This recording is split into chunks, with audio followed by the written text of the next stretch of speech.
Welcome, everybody, to another episode of the NSC Wrestling and Gaming Podcast. I am your host, Chris Canfield, a.k.a. Big C, along with the other host, John. Why don't you introduce yourself? What's going on? My name is John, aka the Natural, aka the Filipino Killer, or aka John C. Whatever you like to call me, doesn't really matter. Yeah, I hear you in that one there, bud. So, man, we've had a pretty good weekend of wrestling. Oh yeah, Started off with Saturday night's main event, which streamed on Peacock. It was actually one of the better Saturday night main events I've seen in a while. 100%. Yeah, right off the bat, like we had the tag team match with Fatal Influence versus Bree and Paige. I've been following Fatal Influence for a while. I'm a huge JC Jane fan, and I'm just happy to see that this faction now is really coming into its own. But they had a championship match against two veterans that was Yes. thrown together back in WrestleMania.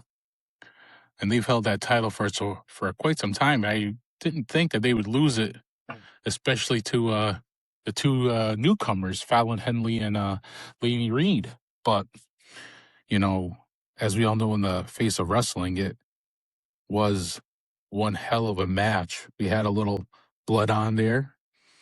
Mhm. Of course, JC was out there helping out Fatal Influence. But what did you think of the match overall? That's pretty much how you generate like real authentic heat, you know? That is, in my opinion, like it's textbook beautiful heel type of business. You you don't bring an NXT bred faction like Fatal Influence onto a big stage like MSG and have them lose clean to veterans. You know, if you do something like that, you just kill their credibility on night one. But having JC Jane yank on Paige from the outside while Laney grabs the tights for, the pin, like that's how you generate real heat. The obviously the crowd wanted Paige and Brie to win, but instead they watched those three young arrogant heels basically steal the gold from them. So at that point it just legitimizes Fatal Influence on the main roster. It gives the tag team division an edge, and it just sets up a really, really massive chase for the baby faces. For that match, I loved every single second of it. Yeah, and like since they've been around and showed up on SmackDown weeks back, they have been creating a bunch of chaos. So Mhm. obviously, I love the heels. I'm more of a heels fan than I am a babyface fan, so I was all for it.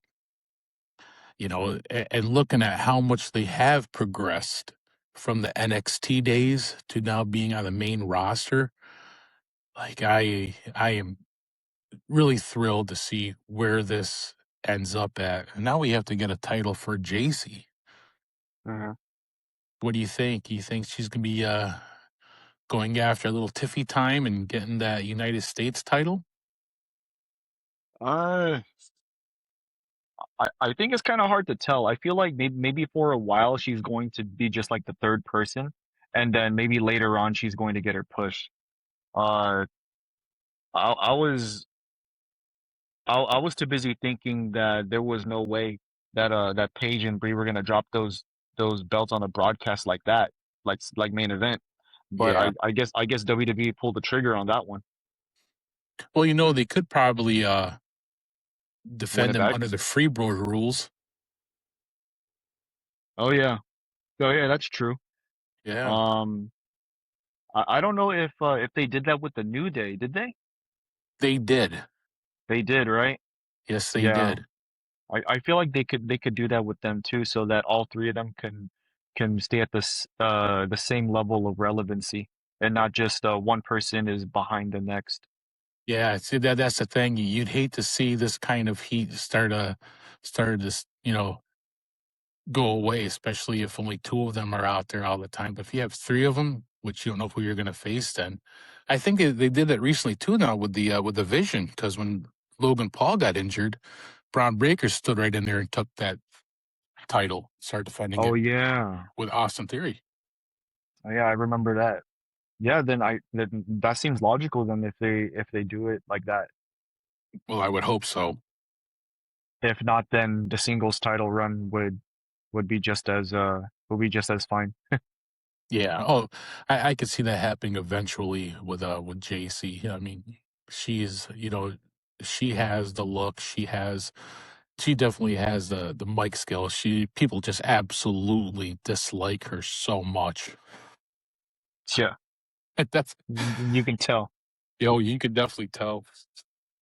And then we went into what my wife was the only match my wife actually sit down and watch was the Danhausen match. For some reason, Danhausen really puts people in seats. She absolutely hates wrestling, but yet as soon as Danhausen's on, she will sit right down and watch it every single Huh. second. And I've been hearing that a lot too from other people that are not into wrestling as much as like maybe we are. That as soon as Danhausen gets on, he just like totally brings him right in. Yeah, Um, I think it's the comedy aspect of that. They see how entertaining he is, so then they feel like they're invested to see more of it because of just how funny he is and how interesting it is. well, so like he's had this gimmick for years and Yeah. years, all the Mm, way on the independent scene. He had it when he was in AEW. But it right. didn't seem like AEW pulled the trigger like they should have on him. And, like previously to being on WWE, he wasn't featured on televised wrestling since I want to say 2022 when he was part of the whole Hookhausen Right. tag team match.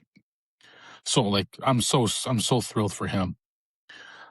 But anyways, he went up against JD McDonough of the New Day, and he was followed out with Dominic Mysterio. So you knew there was going to be a lot of Interference. yeah, yeah. Um, the match, Danhausen as a wrestler, I think he needs some more reps. Um, Hmm. he looked good though, like he did. Like he didn't look what, he didn't look blown up at all. Uh, and of course, like the entertainment value was through the roof. I mean, the crowd was so hot for him. I mean, literally so different than when he debuted back in Elimination Chamber, and you could hear a pin drop in that arena. Right. So like he's won over everybody and everything. And then we had the mini housings come out. Yeah, I just I found that hysterical. Um, and it looked like he was going to lose until he went up to the box to his cloning machine and threw in the torn Knicks jersey, which that piece of crap Dominic Mysterio and JD McDonough did, and took that black cat that he had from Friday Night SmackDown and threw it inside that box. And then who do we have come out? I couldn't tell at first. I was like, what the hell's going on here? And then we seen it. The NBA champion, Carl Anthony Towns. And Hmm. when you look at him compared to like normal human beings, Cat is freaking massive. He's He tall. he doesn't look like that on a regular basketball court because everybody's 6'8", 7 foot. But when he's in the ring with normal humans, like he's a big man. His hand is massive, and he ended up delivering two, which I might say perfect choke slams. Mhm. Like he held it and he dropped them, and they looked really good. So I don't know if he's been in the ring working out at all, but he those choke slams were pretty spot on. I don't think Kane and Undertaker could have done a better one.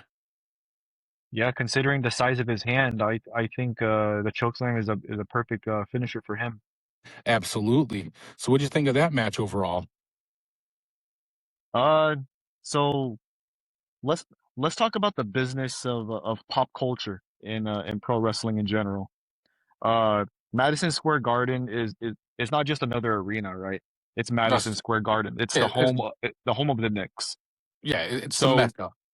when you It's the bring most in famous someone arena. like when you bring in someone like Karl Anthony Towns to chokeslam two of the most hated heels on Monday Night Raw, you're giving the fans in that building a moment that they're gonna talk about for, hopefully years. And then uh later on, bringing out Halliburton now with Seth Rollins to draw heat from the New York crowd because of the whole Pacers playoff rivalry thing. Yeah, Like that piece of it crap. it's genius, just because of where they're at. It gets ESPN talking. It gets mainstream media coverage, and it makes WWE feel like the absolute biggest show on the planet at that point. Danhausen got elevated literally just by association. He Yes. he got elevated just by association alone, and the MSG crowd, they they went home feeling like they just witnessed a historic spectacle, seeing Karl Anthony Towns uh help out Danhausen right there.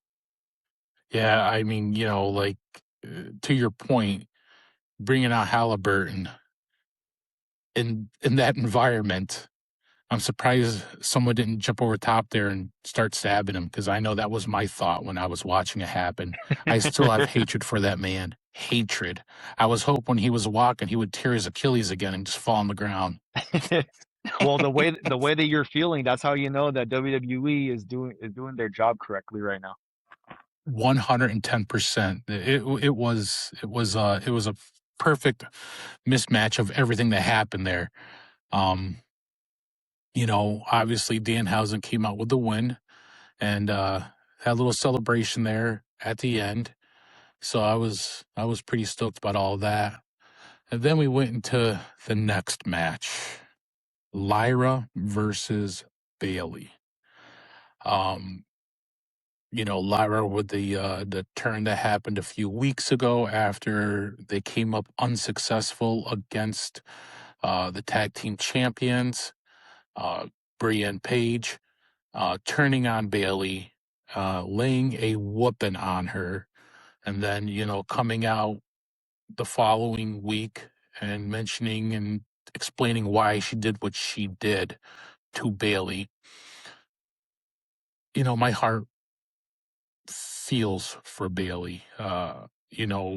Going back to when she was part of Damage Control and, they talked smack about her in Japanese. Um, they turned on her there and then she gets turned on again. I mean, there's only so much a person could take before they eventually break. Right. Uh, and then, when she had the tagline there when she was going through all those different personality disorder, and Lyra was there to help her out. So I thought that this was a match made in heaven for however many years it was going to be. And then eventually Lyra turns on Bailey. So they had this match, and I don't know how I feel about Lyra's new gimmick. It kind of reminds me of almost like a Nikki Cross when she was Abby the Witch gimmick. Um, Uh, but with Bailey, Bailey's been Bailey for a dozen years now. Um, but the match itself, I thought, was technically very sound. Of course, there was some more blood, a little red makes green happen, a little crimson mask happening to Lyra when she took that punch to the face on the side of the apron. uh, So it seemed like it was real going through there. The emotions were really set up. Um, and then, we know the outcome of what happened with Lyra getting the win. And then after the match had ended, just laying a whooping on Bailey again. What are your thoughts on that sequence of matches there? Let's talk about the evolution of Lyra for a second. For months, fans were pretty much looking at Lyra as just Bailey's sidekick. Or the former NXT champion trying to find her footing on Raw. Uh, but a as you've seen in the Garden, like Bailey accidentally busted Lyra's nose during a spot, right? And Yeah. instead of backing down, she wiped that blood, and then she locked in that choke, and then she choked her out cold. And then the beat down after the match on the steel steps, that's that's literally called like flipping the switch. That turned Lyra from a friendly baby face into this ruthless, vicious uh predator, right? And when she walked onto Raw on Monday night and just claimed that she ran Bailey out of WWE, she basically implied that she took complete ownership of that division.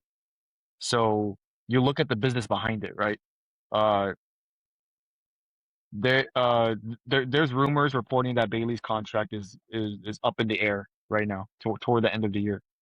So whether Bailey is gonna take time off the heel or if they're gonna be working out a new deal, using Bailey's star power to put Lyra over right now as this cold-blooded killer is pretty much veteran business, right? Uh, L Lyra pivoted from Bailey straight to confronting Sol Ruka for the Intercontinental title. Yeah, which she was the first holder of. Hmm? Exactly. So it elevated Lyra overnight from being this this this sidekick looking sweetheart into this cold-blooded killer, now uh stepping up to the Intercontinental champion. Y- So now at this point they're trying to make her look like this top tier threat on Monday Night Raw. Yeah, I mean, obviously, the contract situation's happening there. Um, I believe it's up at the end of September, if I'm not mistaken. So that's in a Uh, couple months. yeah, so seeing how this played out almost puts the feeling in my mind that it's pretty much a done deal for Bailey herself. I believe that her tenureship with the WWE is done, and she will be going to another promotion. What do you Because think? that's what I'm saying. Like I you normally see it happen that when a star loses when it's close to contract time, that they give the push, the rub to a younger performer, and then they head off to greener pastures. Right. That's veteran business right there. It is, and I could see her going to like AEW, to be honest, because her and Mercedes Monet are the best of friends in real life, and you know that women's division is stacked. But to have another veteran leader, someone who has that kind of star power, I think would also help elevate that. Hmm. So that's my thoughts on that. And then we end up with the main event, the What a tag main team event. match. The tag team match. WWE Champion, Chicago Made Punk, and the American Nightmare, Cody Rhodes, versus the career killer, Gunther, and the last real good guy, Sami Zayn, with a stipulation that if Zayn and Gunther won, they would be inserted into the championship match at SummerSlam to make it a fatal four-way. Um, Honestly, I wouldn't have liked a fatal four-way. So That's my personal opinion on it. Uh, I think with CM Punk and Cody Rhodes, they have enough star power that they could run that main event on Hmm. either night one or two, which I'm assuming is going to be night one, to make that a special moment. I think if you added Gunther and Sami Zayn to that mix, it may have almost like added too much to it so that it would have got kind of confusing. Um, but that was my personal opinion on it. But to see, man, I tell you, there was a lot of animosity between Punk and Cody, which started, I believe, on Friday and just kind of rolled over with the backstage interviews and right before the match happened. So I didn't know if they'd be on the same page or not. Yeah. Uh, It's like one moment you think they're on the same page, and then another moment something happens, and now it looks like they're not on the same page anymore, and they're mad at each other, and then it goes back to them being on the same page again. yeah, yeah, it just keeps on going back and forth. Um, but to tell you, that was a main event. Um, it looked like it was going to go in the favor of Gunther and Zayn, Hmm. but we had a surprise appearance. Yeah. Mr. the National Treasure, Nick Aldis, showed Yes, up. sir. Which, you can't really blame him, especially for all the stuff that Gunther has done to him in the past couple weeks. I mean, it's like we were talking earlier, somebody's going to reach your boiling point and stuff's going to happen. But he Hmm. ended up interacting himself into the match, dragging out the referee, knocking Gunther with the belt, and then throwing back in the referee uh, for Cody and CM Punk to win the match. What did you think of it? Uh, so look at how protected every single wrestler was in that finish. Gunther is at this point a protected fucking monster. Yes. You cannot, and I like you absolutely cannot have him lose clean on TV right before SummerSlam.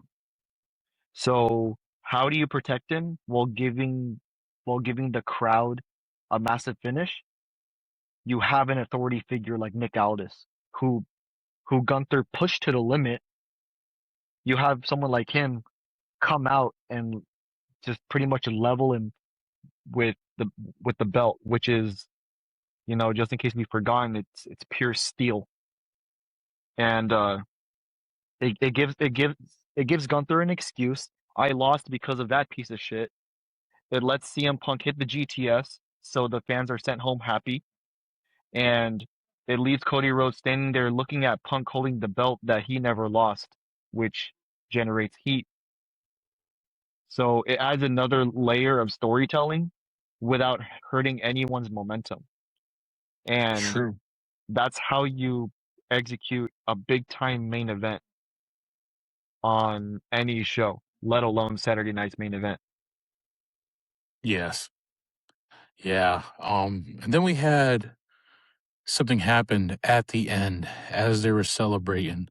CM Punk went to flip the belt over his shoulder, and the strap cracked Cody in the face. Did you see that? Yeah. Yeah. And that kind of boiled over into Friday at Fanatics, or excuse me, Sunday at Fanatics Fest. They actually had an altercation, which got recorded and then immediately taken down.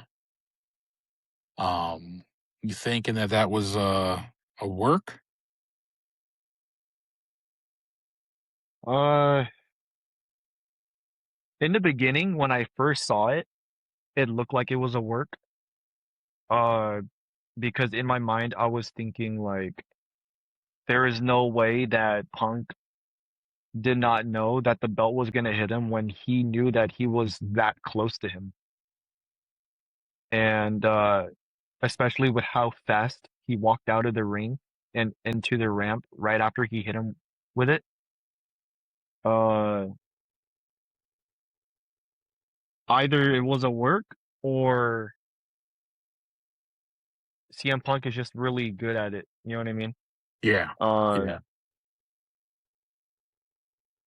but I think it doesn't even matter if Punk meant to do it or not because that seed of paranoia has officially been planted. You know what I mean? Like, if you look at the psychology of it, uh, Punk, if you think about it, Punk is a master of the gray area.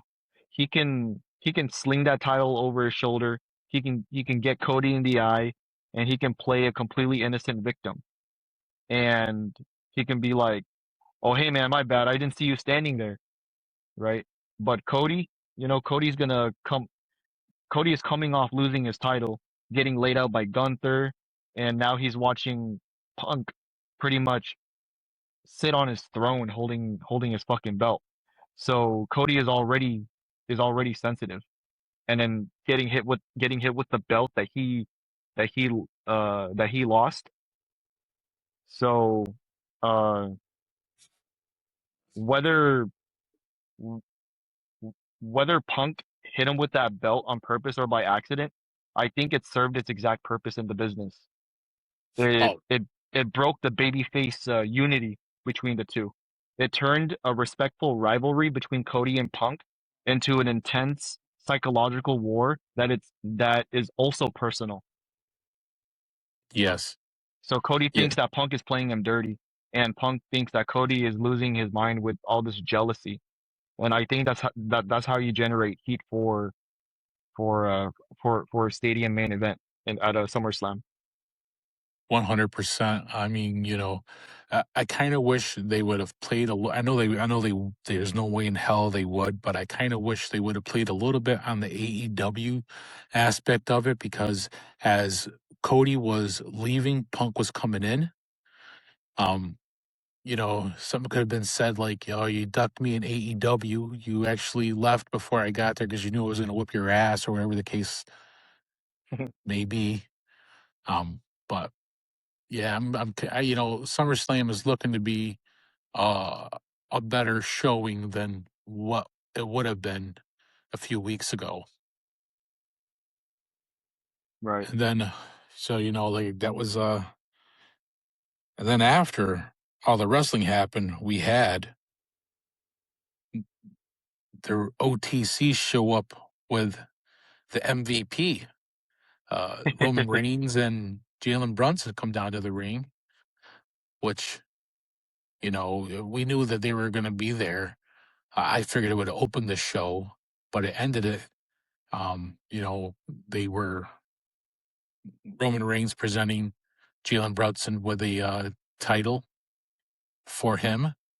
And then we heard Seth Rollins' music and what you talked about earlier at the beginning there. At the ramp, we seen that piece of crap Tyrese Halliburton um, kind of took the focus off what was going on. So everybody focused on that piece of garbage and seeing Seth Rollins come into the ring and lay out Roman Reigns, Hmm. getting ready to hit the stomp, and Jalen Brunson stood in front of him. Yep. Um, and then Roman gets back up and lays out Seth to end the show. Well, how did you think the ending was? Uh, in my opinion, like it's great having Halliburton and Jalen Brunson out there. Uh, I personally feel like Jalen Brunson looked kind of awkward out there. Maybe he didn't know how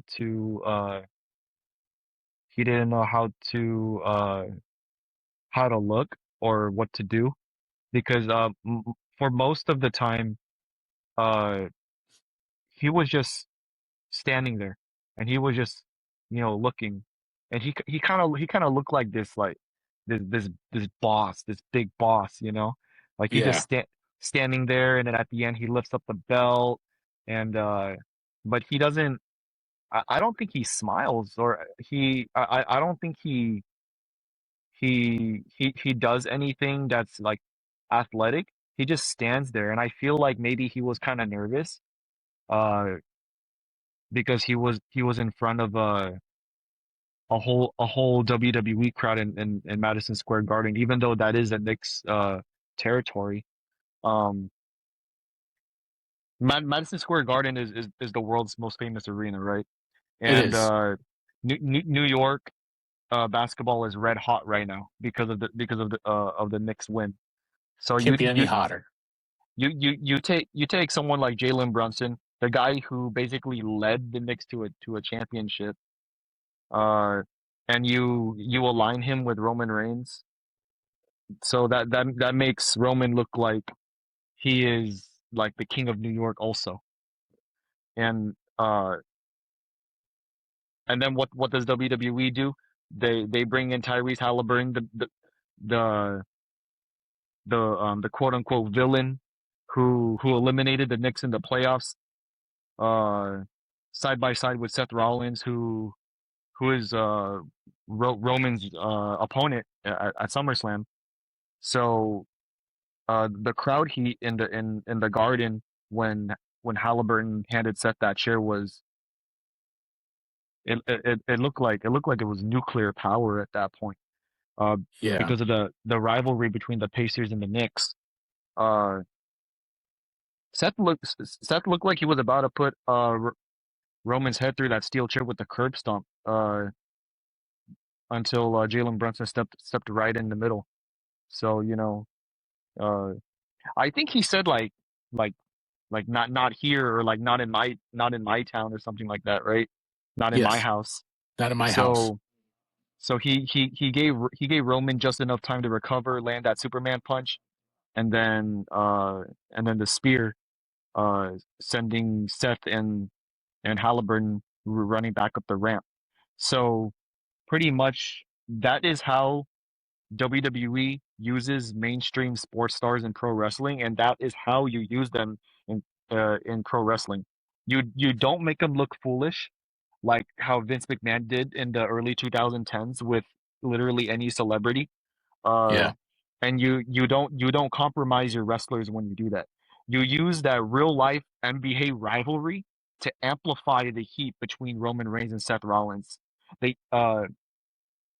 you're at that point you're putting uh you're putting kerosene on what's already the heat between them two, what's already on fire, and it gets eyes on the product. It doing all of that, just that segment alone, it made ESPN headlines, and it turned the SummerSlam main event and the main event picture into an absolute box office. So I think that's just pure pro wrestling art. So my question is this now. Okay. So they're going to be main eventing SummerSlam. Yeah. After the event that happens at Saturday night's main event, do you think Seth will be the heel now? Uh, like the heel in the rivalry, or just Yeah, in just the that heel in rivalry. general? In that rivalry. Hmm. My thoughts is, um, I think that at SummerSlam, you're going to hear a lot more cheers for Roman Reigns than you will for Seth. The past couple promos that Seth has been cutting hasn't really resonated with the crowd. Um, so I can see him going in there as not the fan favorite.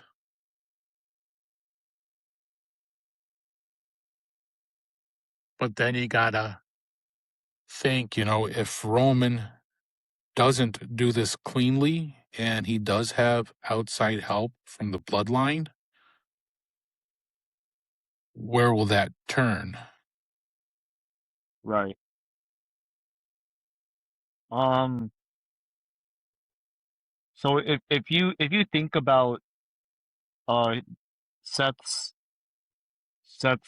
whole WWE career, you can see that he's at his absolute best when he has an obsession. When he has an obsession towards something that drives him completely off the deep end. Yeah. And right now he's playing that role. He brought out Halliburton in the Garden.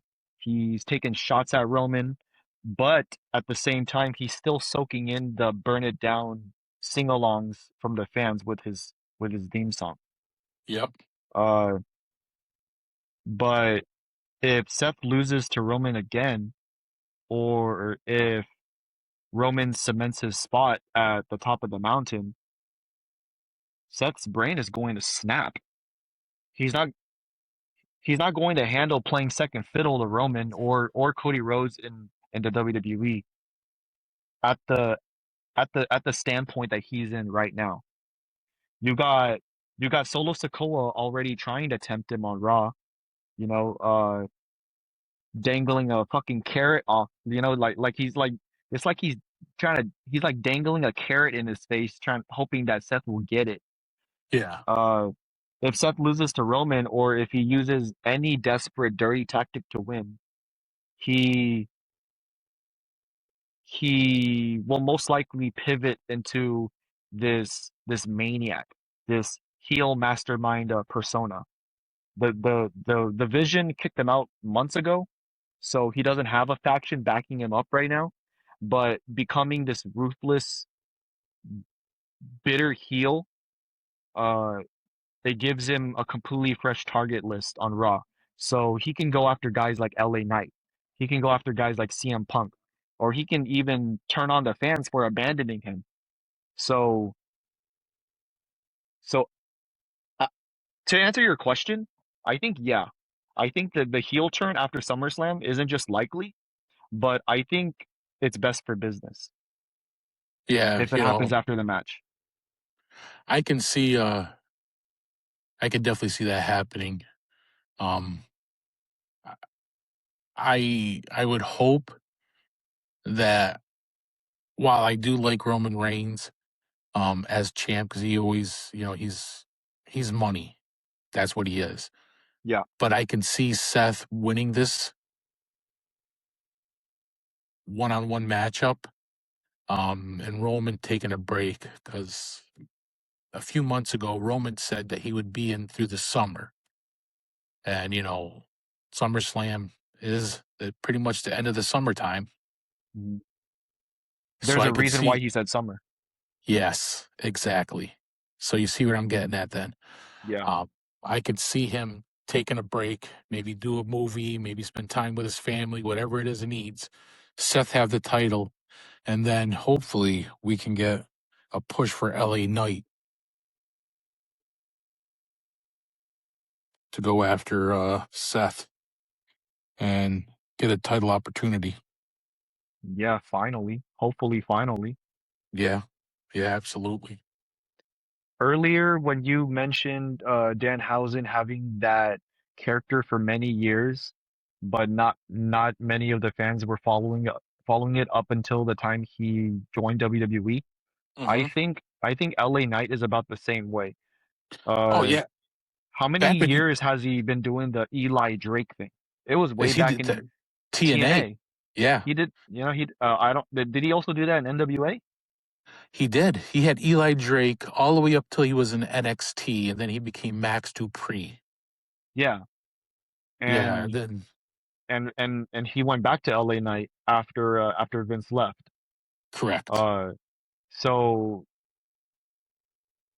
you pretty much have these personas, these characters that's been alive for well over a decade, and no one has seen it up until the time they joined WWE. That is correct. See that there's wrestling fans and then there's WWE fans. Uh-huh. WWE fans only watch the product that WWE produces, and they might not even be aware of like the other promotions like New Japan or Major League Wrestling or CZW or whatever the case is. And a lot of these cut their teeth through those promotions.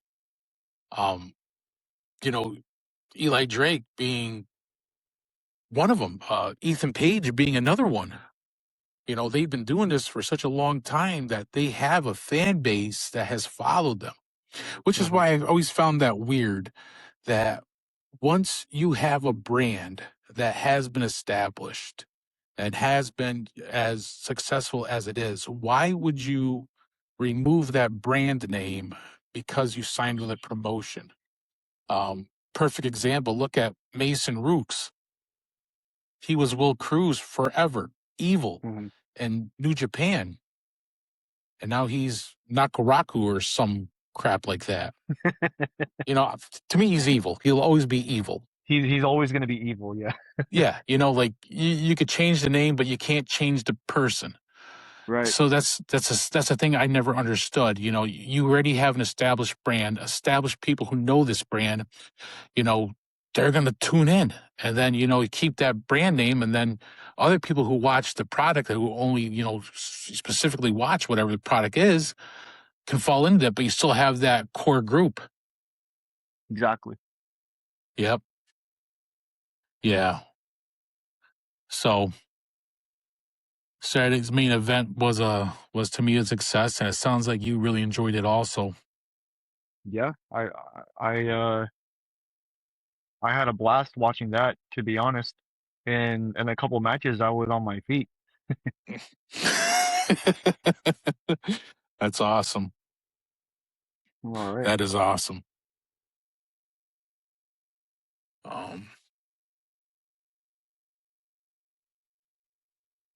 I think that so covers all of it so far. yeah, absolutely. You know, it was exciting. It kept us, on our feet. Like I said, this was probably the best Saturday's main event I've seen since the Cena retirement match. Hmm. Um, but overall, it was it was good. It built up some storylines. It closed one chapter, and then really fueled another one. You're absolutely Um, correct. yeah. So, did you want to go ahead, or did you want to? I think that's all we got. Okay, sounds like a plan, Stan. So, as always, follow us on Facebook, YouTube, anywhere you listen to podcasts. Um, we got a giveaway still going on, so make sure you enter that. It's quite simple. Where you listen to podcasts, just leave 5 stars and a review to be entered in freely. Um, but overall, I think it was a good show, good topics, and we will be back shortly again and talk some more. So, as always, thank you. This is Chris Canfield, aka Big C, along with John C, the Filipino killer. Um, thank you, and have a good rest of your day. Stay tuned, guys.